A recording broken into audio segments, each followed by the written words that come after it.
Which of the following reaction produces propane as a major product. Propane क्या है? CH3 CH2 CH3, ये propane है आपका। ये किस में मेजर प्रोडक्ट बनना है आपको वो देखना है, आंसर बता देना। ठीक है।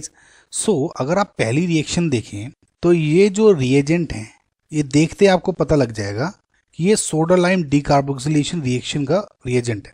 देखिए basically soda lime decarboxylation reaction में आप RCOOH को डायरेक्ट, जब ये रिएजेंट सेम यहाँ यूज होंगे, इसको RH में कन्वर्ट कर देता है, यानी कार्बोक्सिलिक एसिड टू एल्केन में कन्वर्ट हो जाता है।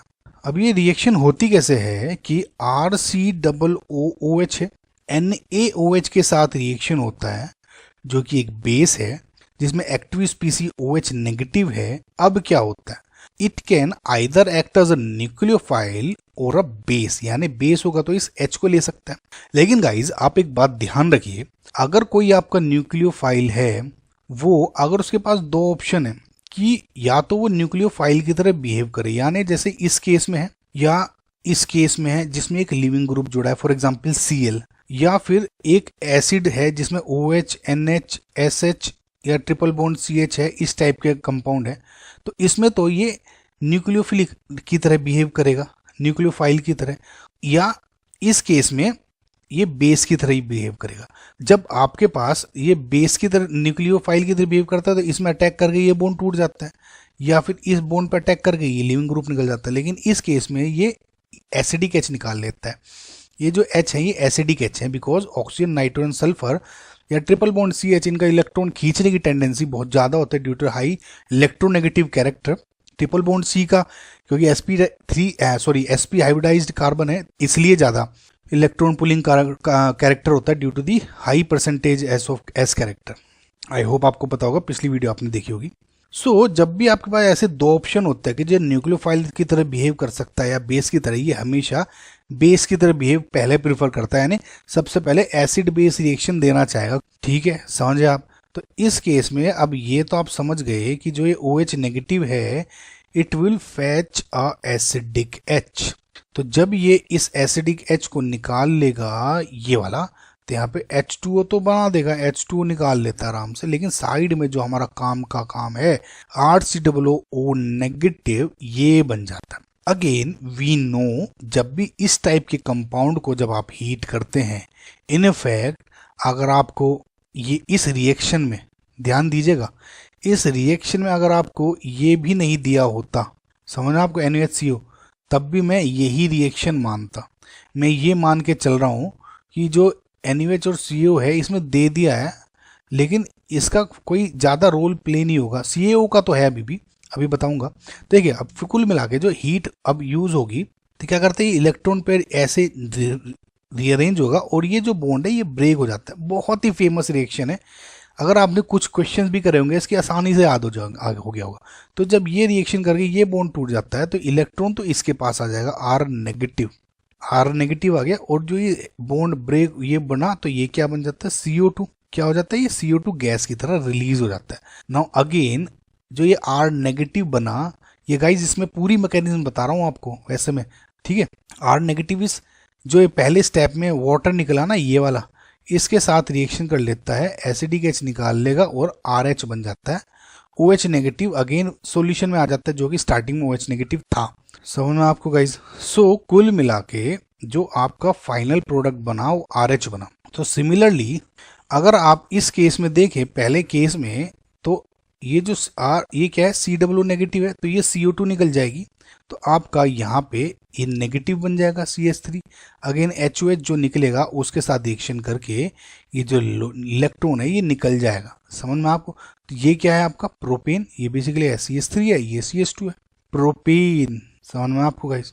नाउ CaO का जो रोल है वो ये है, जो इसमें वाटर बनता था ना, रिएक्शन में बना था, उसको एब्जॉर्ब कर लेता है, एक्स्ट्रा H2O को एब्जॉर्ब कर लेता है, इसका रोल ये है और कुछ नहीं। सो ये तो पहला तो ऑप्शन हो गया आपका करेक्ट। दूसरा ऑप्शन है आपका ये इलेक्ट्रोलाइसिस हो रहा है। नाउ अगेन गाइज, इलेक्ट्रोलाइसिस की गिनी चुनी रिएक्शंस है हमारे ऑर्गेनिक केमिस्ट्री में। सबसे फेमस है कोल्ब्स इलेक्ट्रोलाइसिस, RCOONA है ना, Na हो गया, नेगेटिव हो गया, कुल मिला के जब आप इसका इलेक्ट्रोलाइसिस करते हैं ना कोल्स में, पूरी मैंने वीडियो बनाई हुई है गाइस सब पे मैंने, तो उसको देखें, लेकिन इसमें एक शॉर्ट बता रहा हूँ आपको।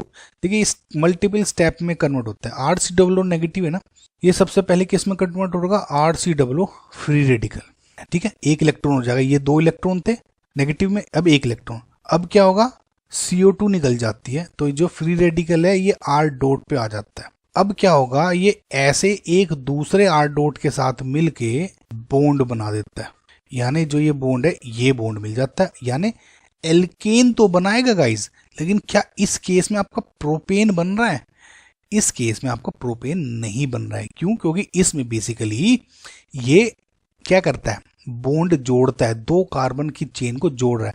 तो अगर आप इस केस में अगर आप देखेंगे, अगर मैं इस केस में भी देखूं, देखिए ये वाली आपका बन गया COO नेगेटिव, अब ये कन्वर्ट हो जाएगा आपका COO डॉट में, ये कन्वर्ट हो जाएगा इसमें, CO2 निकल जाएगी, अगेन ये इस टाइप के दूसरे इसके साथ मिलके बॉन्ड बना देगा, यानी ये बन गया हेक्सेन बना दिया बेसिकली इसने, ठीक है, तो हेक्सेन बना, तो ये ऑप्शन आपका गलत है।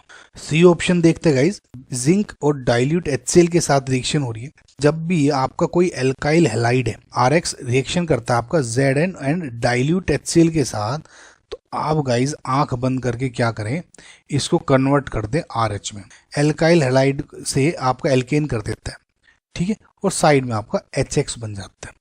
फॉर एग्जाम्पल अगर आपका RCl है और आपका Z जिंक के और डाइल्यूट HCl के साथ आपने रिएक्शन कराई, तो आपका ये RH प्लस HCl में कन्वर्ट हो जाएगा। तो अब इस रिएक्शन को अगर आप यूज करते हैं इस ऑप्शन में, तो ये वाला Cl हट के एक H जुड़ जाएगा, जो कि आपका क्या है, प्रोपेन है, तो ये ऑप्शन आपका सही है। सो नेक्स्ट ऑप्शन देखते हैं, डी गाइस है जिंक, आपको जिंक डस्ट कह देते हैं। देखिए गाइस जिंक डस्ट पे भी मैंने एक वीडियो बनाई है, सर्च कीजिएगा अगर पढ़ना है आपको। वैसे इसकी 2 टाइप की रिएक्शन होती है, या तो डाई हैलाइड्स के साथ या फिर इसकी होती है फिनोल के साथ। पहले आपको डाई हैलाइड की बात बताता हूँ क्योंकि इसमें पूछा गया। फॉर एग्जाम्पल बेसिक एग्जाम्पल लेता हूँ, CH2 CH2 Cl और Cl इस साथ रिएक्शन करते हैं, तो होता क्या है, बेसिकली Zn इनको मिलके ZnCl2 बना देता है, और जो ये एक देखिए एक इलेक्ट्रॉन यहाँ मिलके बन जाता है, और ये जो बॉन्ड है इनके बीच में बॉन्ड बन जाता है, यानी ये बॉन्ड टूटा और ये बॉन्ड बन गया। समझ में आपको।